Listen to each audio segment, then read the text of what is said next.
திருமந்திரம் பாயிரம் பாடல் 71 குரு பாரம்பரியம். இறைவன் கடந்தவன். மொழிந்தது மூவர்க்கும் நால்வர்க்கும் ஈசன். ஒழிந்த பெருமை இறப்பும் பிறப்பும். செழுஞ்சுடர் முன்னொழி ஆகிய தேவன். கழிந்த பெருமையை காட்ட கிலானே. வரி 1. மொழிந்தது மூவர்க்கும் நால்வர்க்கும் ஈசன். மொழிந்தது என்பது உபதேசம் அருளியது. மூவர்க்கும் என்பது சிவயோக முனிவர், பதஞ்சலி, வியாக்கிரபாதர் ஆகிய மூவருக்கும். நால்வர்க்கும் ஈசன் என்பது சனகர், சனந்தனர், சனாதனர், சனற்குமாரர் ஆகிய நால்வருக்கும். வரி 2.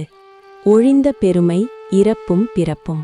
ஒழிந்த பெருமை என்பது இல்லாத தன்மையின் பெருமை. இறப்பும் பிறப்பும் என்பது இறைவனுக்கு இறப்பும் இல்லை, பிறப்பும் இல்லை. வரி 3. செழுஞ்சுடர் முன்னொழியாகிய தேவன். செழுஞ்சுடர் என்பது செழுமையான ஒளிகள், சூரியன், சந்திரன், அக்னி. முன்னொளி ஆகிய என்பது இம்மூன்றுக்கும் முன்னே ஒளியாக இருக்கும் தேவன். வரி 4. கழிந்த பெருமையை காட்ட கிலானே. கழிந்த பெருமையை என்பது எல்லாவற்றையும் கடந்த பெருமை. காட்ட கிலானே என்பது இறைவனின் உண்மையான பெருமை என்றும் முழுமையாக வெளிப்படாது. சாரம். மூவருக்கும் நால்வருக்கும் ஈசன் உபதேசம் அருளினான். அவனுக்கு பிறப்பும் இல்லை, இறப்பும் இல்லை. சூரியன், சந்திரன், அக்னி மூன்றுக்கும் முன்னே ஒளியாக இருந்தாலும் அவனின் கடந்த பெருமையை முழுமையாக காட்டவில்லை. ஓம் நம சிவாய.